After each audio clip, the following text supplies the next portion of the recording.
बोलती पुस्तके. ज्यांना वाचनाचा नाद त्यांना बोलती पुस्तके घाली साद. आमचं चॅनल सबस्क्राईब करा आणि सबस्क्राईब करायला इतरांनाही सांगा. नमस्कार श्रोते मित्र हो. बोलती पुस्तके सादर करत आहे लेखक प्राध्यापक रसूल सोलापुरे लिखित कथा बुधा.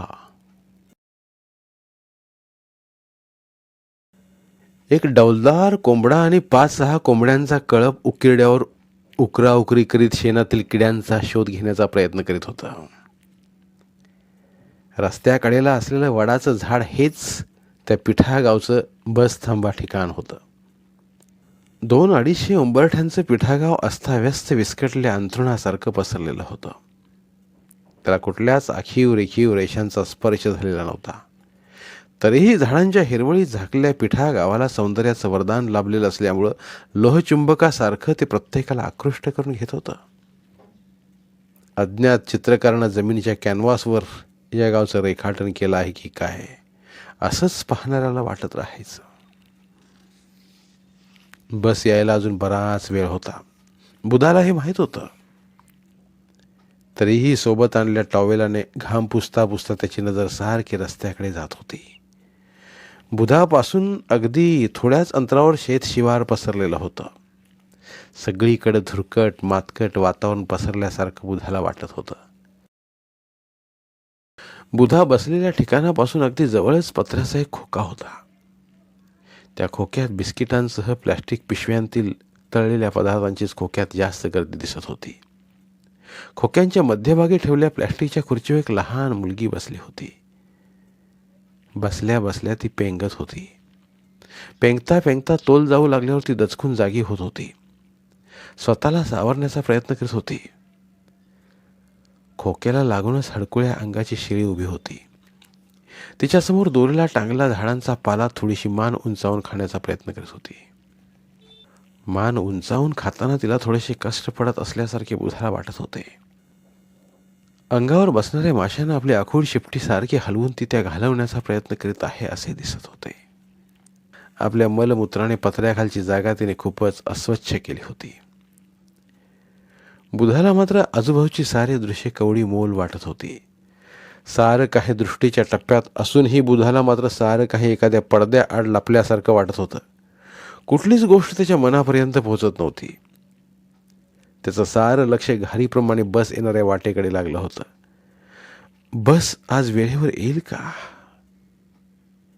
उतरेल का ती त्यातून? तिच्याबरोबर असेल काय सुंदर चिमुरडी जिंदू? तिला पाहण्यासाठी आपले डोळे किती आसुसले आहेत. जिंदूच्या आठवणीनं बुधाचं लक्ष हातातील मळकट कापडाकडे गेले.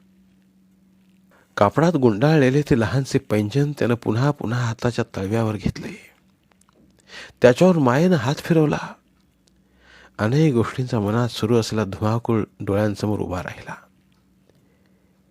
किती प्रसंग, किती आठवणी, पण आठवणींचा समुद्रच. जिंदूच्या आठवणीनं तळमळत सुमनने जगाचा निरोप घेतला. सुमनच्या मृत्यूला आपणच कारणीभूत अशा अपराधी भावनेनं बुधाचं मन त्याला नेहमी स्वस्थ बसू देत नव्हतं. ते सारखं आक्रंदत होतं. कधी कधी त्याला वाटायचं नदीत उडी टाकून जीव द्यावा. बुधा स्वतःच्या थोबाडीत मारून घ्यायचा. जिंदूची तशी चूक तरी काय होती? जातीबाहेरच्या मुलाशी तिने विवाह केला म्हणून ती इतकी अपराधी ठरली. सुमननं बुधाला केवढं समजावण्याचा प्रयत्न केला, पण बुधा दगडासारखा झाला होता. आपल्या नातीला देण्यासाठी सुमननं हे पैंजण तयार करून ठेवलं होतं. अंथरुणाला खिळले असतानाही ती वारंवार हेच पैंजण हातात घेऊन मुलीची आठवण काढून हुंदके देत होती. पण बुधाचं मन काही केल्या पाझरलं नाही. आता हातातले पैंजण बघताना सारं सारं आठवायला लागलं. खरं तर मांडवातून ओल्या डोळ्याने आई बाप मुलीची पाठवणी करतात. तोंड भरल्यास अंतकरणाने आशीर्वाद देतात. जिंदानं माझं मन वळवायचा केवढा प्रयत्न केला, पण मन काही द्रवलं नाही. ते अधिकाधिक कठोर होत गेला. सुमनच्या समजावण्याचाही बुधावर परिणाम झाला नाही. शेवटी वडील मुलीच्या नात्यात ताटातुटीची कठोरतेची कायमची भिंत उभी राहिली.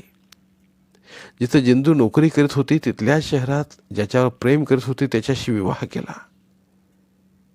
रजिस्टर लग्न करून ती आशीर्वाद मागण्यासाठी गावी आली.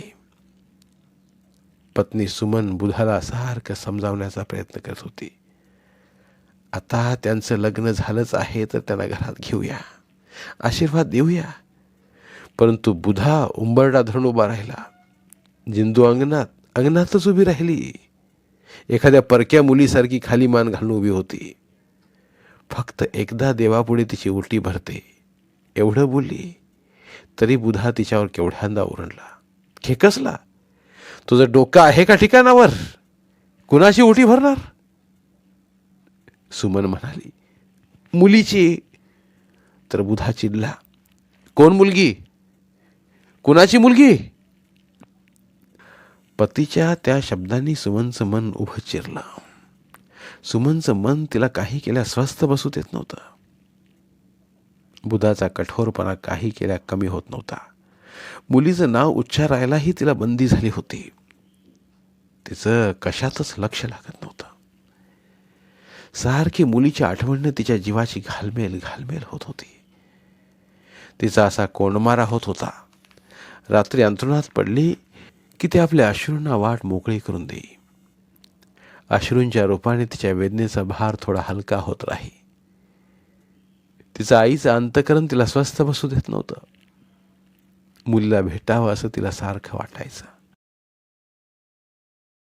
पण पतीच्या भीतीने तिची पावले जड होऊन तिथेच थांबून राहत. जिंदू अंगणातून तशीच परत जात असताना सुमनने नवऱ्याच्या विरोधाला जुमानलं नाही. कुंकवाचा करंडा घेऊन बाहेर आली. मुलीला कुंकू लावताना दोघींनाही भडभडून आलं. कडकडून मिठी मारून दोघी ओक्साबोक्षी रडल्या. जिंदूला कुंकू लावताना तिची मायेची नजर मुलीच्या नजरेत मिसळली. त्या माऊलीने जणू काही नजरेतूनच मुलीच्या भावी सुखी आयुष्यासाठी आशीर्वाद दिला.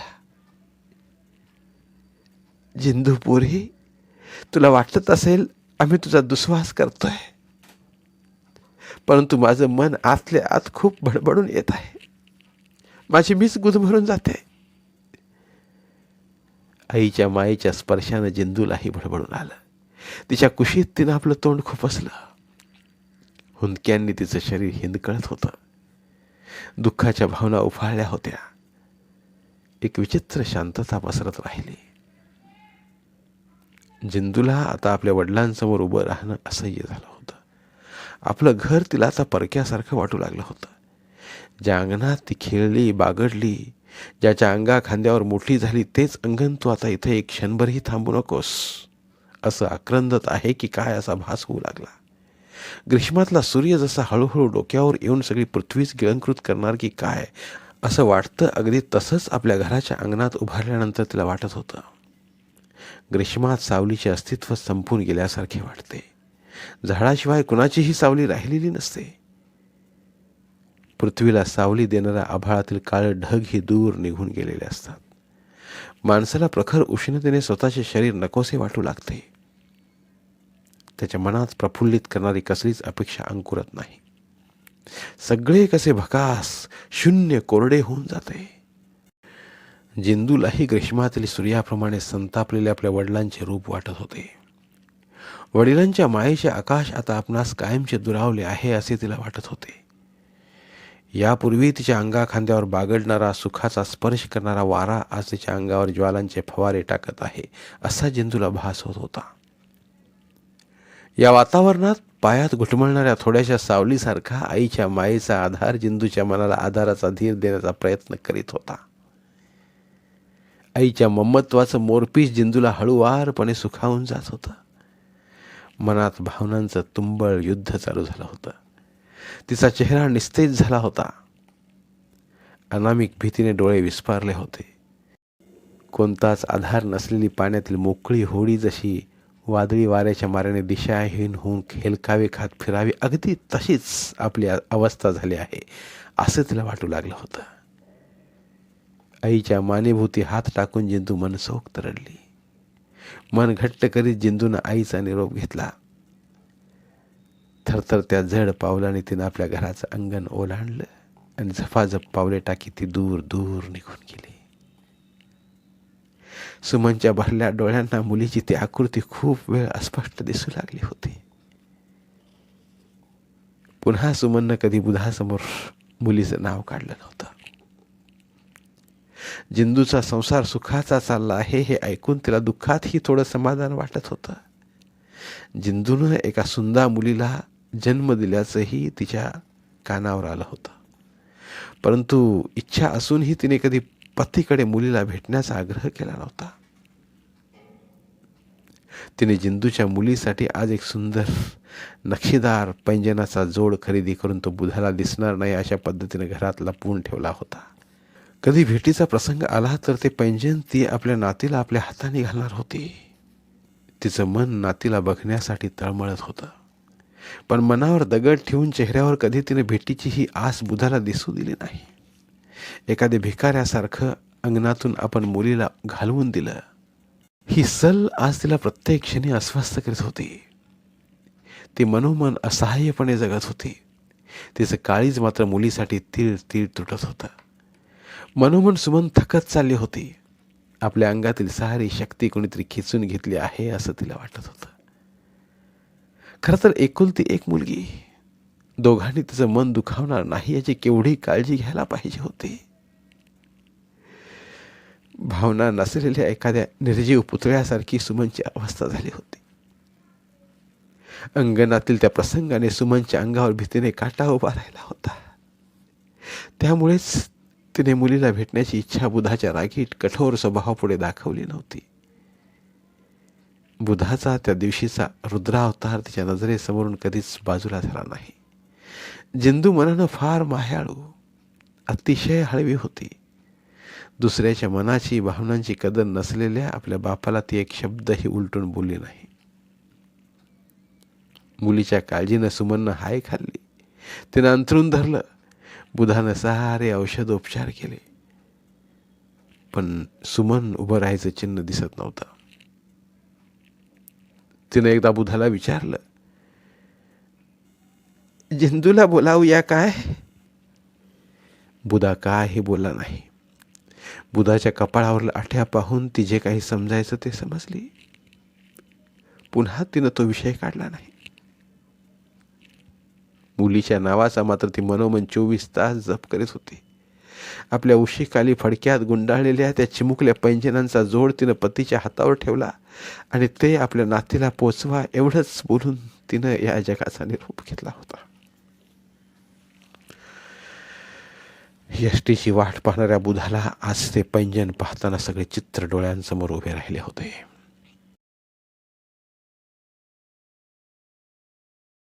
सुमन किती कळवळून बोलत होती.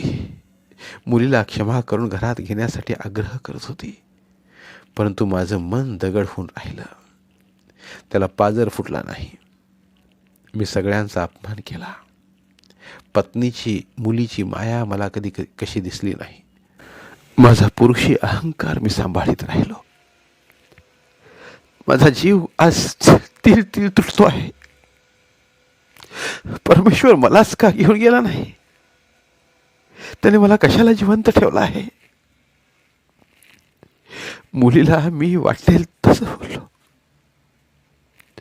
पत्नी अंथरुणावर खेळलेली असतानाही मला तिची तळमळ दिसली नाही. जिंदूला घरी बोलावण्यासाठी माझं तोंड उघडलं नाही. किती प्रतारणा केली मी पत्नीची आणि माझ्या मुलीची. त्यांच्या डोळ्यातील माया, प्रेम, वात्सल्य सारं सारं मला कधीच दिसलं नाही. या साऱ्या विचारानं बुधाचे डोळे भरून आले. त्यांना हातातील पैंजन छातीशी कवटाळले. जिंदूला निरोप धाडला आहे. येईल काय ते? तिचा राग शांत झाला असेल काय? तिला भेटायची, तिच्यासमोर उभं राहायची आज बाप असूनही मला लाज वाटू लागली आहे. कोणत्या तोंडाने मी माझ्या पोटच्या गोळ्याला भेटणार होतो? तिला तिची आई तरी कशी भेटवणार होतो मी साऱ्यांचाच खूप खूप अपराधी आहे. बुधा साऱ्या विचारानं खूपच अस्वस्थ झाला. मनातील घालमेल त्याला स्वस्थ बसू देईना. तो उठून उभा राहिला. वेड्यासारखा गाडीची आणि मुलीची, जिंदूची वाट पाहू लागला. एवढ्यात काळा कुट्ट धूर सोडीत गाडी जवळ आली. बुधा डोळे विस्पारून घालमेल गाडीतून उतरणाऱ्या प्रवाशांकडे पाहू लागला. एक प्रवासी बसच्या टपावर चढून सायकल खाली सोडू लागला होता. सगळं सामान उतरवून झालं काय, असं खिडकीतूनच बाहेर डोकावत कंडक्टर मोठ्या आवाजात विचारलं. सामानाची चढ उतार झाल्याची खात्री होताच त्यानं आपल्या जवळचा दरवाजा जोरानं ओढला. धाडकन आवाज होत बसचं दार घट्ट बसलं तशी कंडक्टरनं बेल वाजवली. गाडी आली तशी पुन्हा काळा धूर सोडीत बघता बघता दूर निघून गेली. जिंदू दिसली नाही तशी बुधाच्या पायातली शक्ती कोणीतरी खिचून घेतली. पैंजनाचा जोड भरलेल्या डोळ्यांना लावीत बुधा मटकन खालीच बसला. धन्यवाद. पुन्हा भेटूया एका नवीन कथेसह.